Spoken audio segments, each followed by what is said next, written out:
part 2, my interview with Oakland Council President Lynette Gibson McElhaney, who's running for re-election in District 3. She was talking about her many accomplishments, and please continue. The things that we're so proud of. I'm very proud that we were able to send busloads of kids to UC Berkeley for STEM conference that hadn't been able to do that and raise money for that. So I'm very proud of, there's so many things, and I don't want to leave anything out. I feel like, that thing when preachers start acknowledging folks in there, like someone's going to say, you didn't talk about this legislation that you passed, but I'm proud that we've instituted some things that make the Oakland City Council a learning organization. For the first time, we're having annual retreats, and that was something that I really worked on as a freshman, to say we should, as the board of directors of a billion-dollar municipal corporation, retreat. Imagine that. And so we do that now, and it's allowed us to get to know each other better. This year, the members took voluntary tours throughout the city to see each other's districts through their members, through their colleagues' eyes. And so I'm very pleased with the result of that, because people and staff, the city staff and the attorney and the auditor were on those tours. So now to get to see the districts and what you're governing in a different way, I think that was marvelous. There are so many things. I'm proud of the fact that we are continuing the work to relieve homelessness and suffering, and that we've been a regional leader in this discussion, and now we've got measures before the voters to maybe give us the resources to tackle these things. I want the state to do more, I want the feds to do more, but I think we're rowing in the same direction. Now, I know a big issue of yours at one point was the dumping problem. Where are we with that? When I say dumping, for those who may not be aware, it's basically people leaving things like couches on the corners, old records, books, bags, and pretty much any property of note, or not note. But the illegal dumping challenge is one that is continuing to frustrate us all. I remember having a conversation with former Mayor Elihu Harris about this, and he was like, Lynette, it's been a problem all the way back to the 90s. And he had this task force where he was like going through the trash and tracing garbage back to San Ramon. Right. That's right. Companies driving in from San Ramon to dump in Oakland. So we've expanded the ability to address it. We're picking up more of it more frequently, and I will say the attacks of it have increased. One of the first things Barbara Parker and I put forward was legislation that turned it from an infraction to a misdemeanor. Barbara Parker is the city attorney. City Attorney Barbara Parker. And because of that change in our local law, we are now imposing fines when we catch people, and we have imposed fines on several dozen at this point, and we've given out rewards. We piloted a program to give out rewards to the folks who would, capture on video or otherwise lead us to people who are illegally dumping. So over time, that may begin to send the signal that we take it very seriously. But it is an all-out assault on our town, and it's both from within.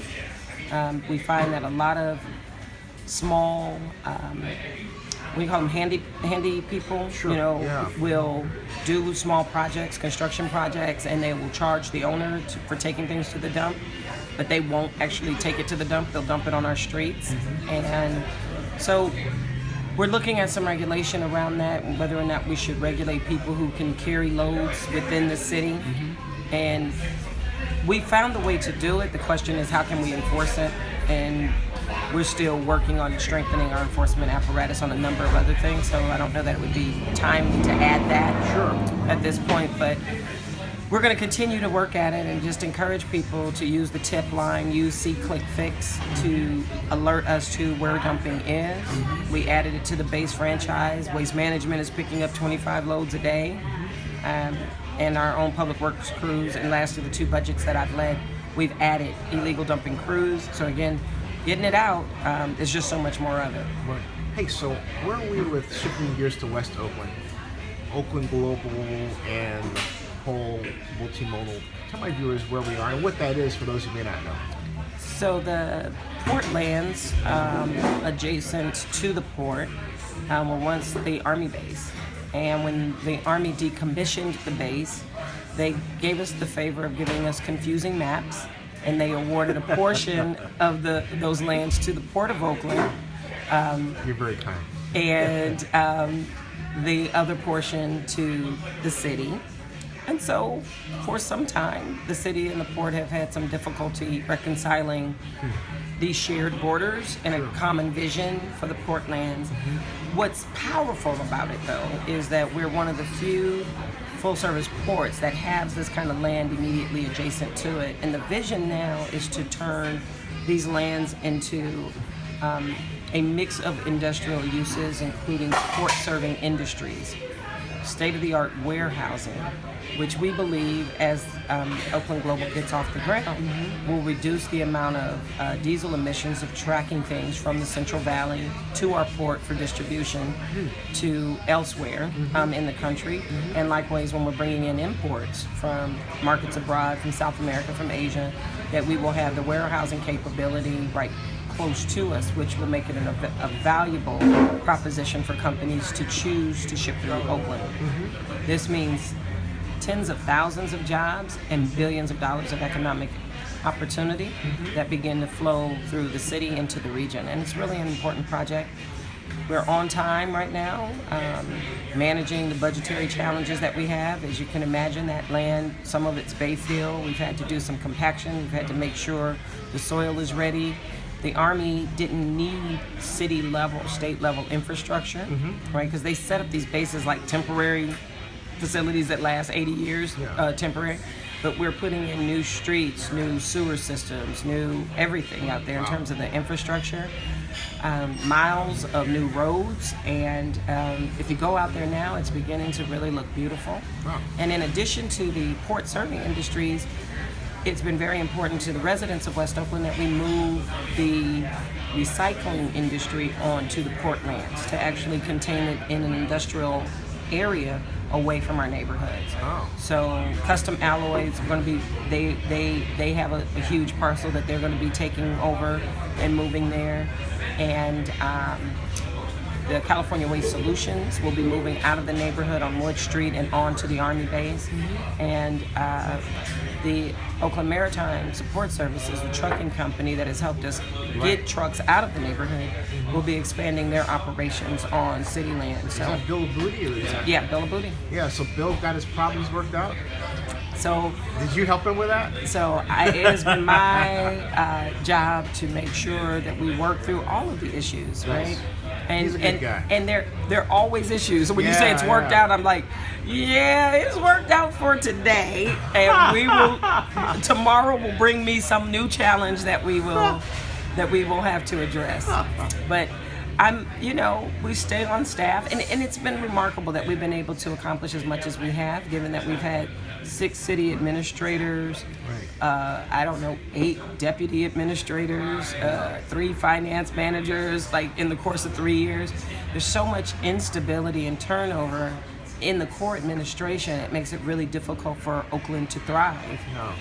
But we're hopeful that the team that Mayor Schaaf has put in place is deeply committed, and that we will stay together for a while so that we can succeed together, fail together, learn, get the feedback, move forward, like any high-performance team needs to be able to do that. How's your relationship with the mayor? I think the mayor is, deeply committed to this town, and she's working extremely hard. How's your relationship with her? I maintain good relationships with everyone, Zenny. Yeah. Absolutely everyone. I love everybody. I love our town, and I really have a deep respect for the voters' choice, right? For all 8 of my colleagues on the council, 7 of the colleagues, including myself, I respect the voters and I respect the representatives of those voters, and I strive to maintain good relationships with everybody. Well, how's your relationship with the mayor? I think it's a good relationship. I believe that, that is not to say that we are always aligned on policy or priority, but I respect our mayor. I think she's very sincere, and she has done a lot to raise additional resources and bring them into the town. There are things that I challenge her on, like everyone should. We are in. Where are you guys not aligned? I didn't expect that. I think that I'm much more aggressive on intervention and prevention strategies as it relates to community-led initiatives in public safety. For example, I'm very committed to bringing forward legislation to establish a Department of Violence Prevention, and the mayor has yet to sign on, and I believe that we will continue to work on that so that she can see the efficacy of it. Why is she not? What's going on? I don't know. So Come on, Libby. I Hold on don't a second. know. Come on, Libby. Oh, sorry, go ahead. Right, she wants to see more evidence of it or something to that effect. So it's our job to advocate vigorously for the things that we feel passionately about. Yes. And so I don't take initial no's as hostilities, right? We have to learn to do. We have to learn to do conflict well. Right. Oakland does not do conflict well. That's one true. of the things that has challenged this town is that we end up with these permanent enemies kind of strategies. Yeah. Right? If Supervisor John George were here, he would tell this young group of activists is we don't have permanent enemies and we don't make permanent friends. Well, right? I like to say my saying is that politics is the last bastion of immature behavior.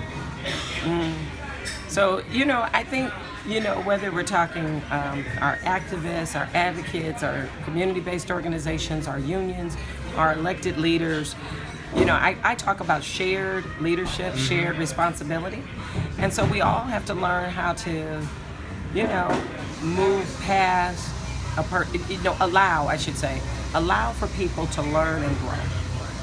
And to shift their thinking over time if you make the case, right? And if we believe that our elected leaders need to pay more attention to a certain or particular thing, then let's advocate for it, because there are a lot of things happening that require our attention. Folks, this is part 2 of our interview. We'll be back with part 3.